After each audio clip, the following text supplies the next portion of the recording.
Shalom, jemaat yang dikasihi Tuhan. Kita sementara di dalam persiapan untuk merayakan Paskah.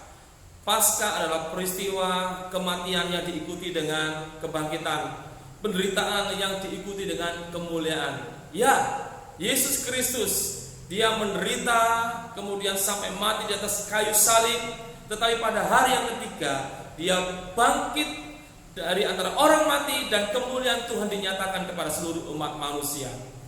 Hal yang perlu saudara ketahui tentang Paskah atau kebangkitan Yesus Kristus, kematian dan kebangkitan maksud saya adalah ketika Yesus mati di atas kayu salib, Yesus telah membeli kita, menebus kita, dan kita seutuhnya menjadi milik Kristus. 1 Korintus pasal 7 ayat 23 mengatakan demikian.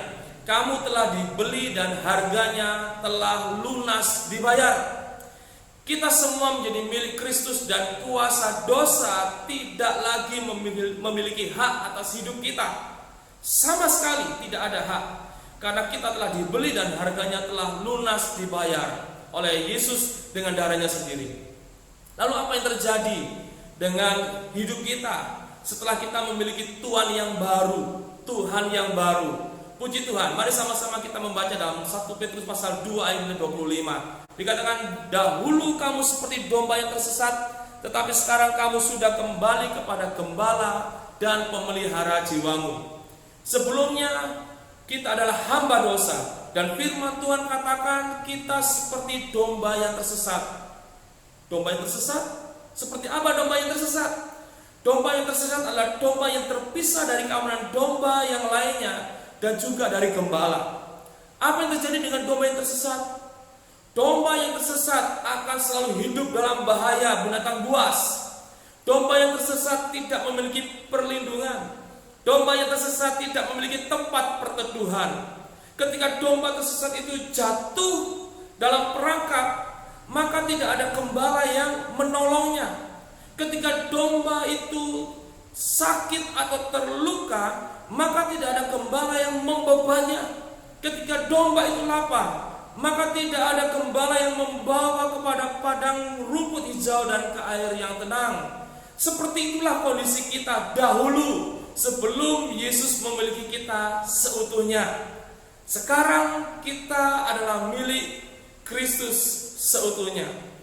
Nah, ketika kita milik Kristus seutuhnya, Yesus menjadi Tuhan kita, kita menjadi hamba-hambanya, kita menjadi domba-dombanya. Apa yang terjadi? Menurut 1 Petrus pasal 2 ayat 25 tadi yang baru kita baca, yang pertama, Yesus akan menjadi gembala bagi kita. Ya, Yesus akan menjadi gembala bagi saudara dan saya. Apa peran gembala bagi kehidupan kita? Penting sekali saudara. Mari sama-sama kita membaca dalam Mazmur pasal 23 ayat 1 sampai 6. Kita membaca sama-sama. Mazmur Daud, Tuhan adalah gembalaku, takkan kekurangan aku. Ia membaringkan aku di padang berumput hijau. Ia membimbing aku ke air yang tenang. Ia menyegarkan jiwaku. Ia menuntun aku di jalan yang benar oleh karena namanya.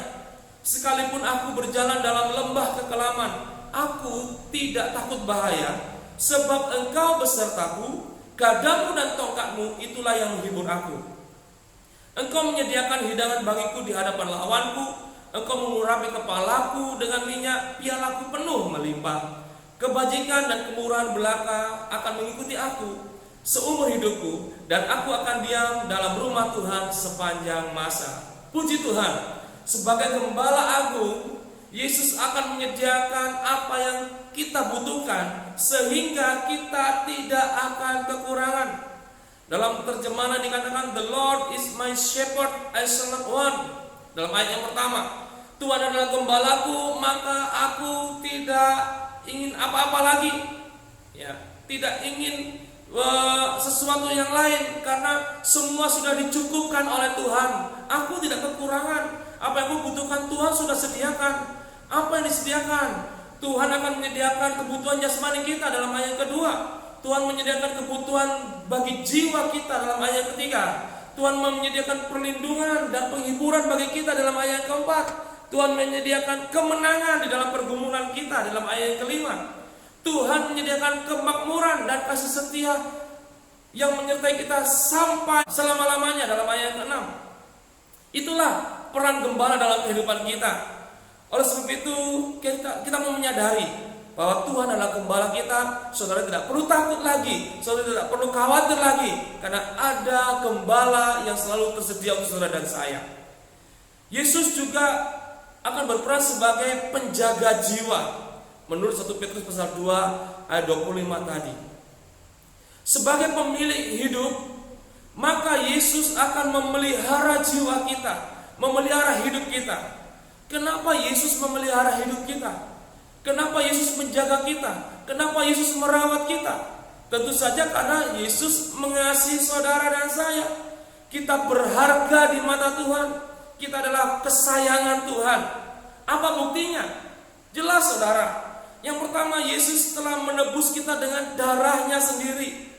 Yang kedua, firman Tuhan katakan Tuhan menganggap kita seperti biji matanya. Saudara sangat berharga di hadapan Tuhan. Karena Tuhan menganggap kita berharga, kita ini adalah milik kesayangannya, maka Tuhan menjaga kita, Tuhan memelihara kita. Demikian juga saudara lakukan dengan benda-benda atau barang-barang kesayangan saudara di rumah. Saudara akan menjaganya dengan baik. Saudara akan menaruhnya mungkin di safety box atau tempat-tempat yang sekiranya membuat benda itu aman, karena itu adalah milik kesayangan saudara. Demikian juga dengan Tuhan.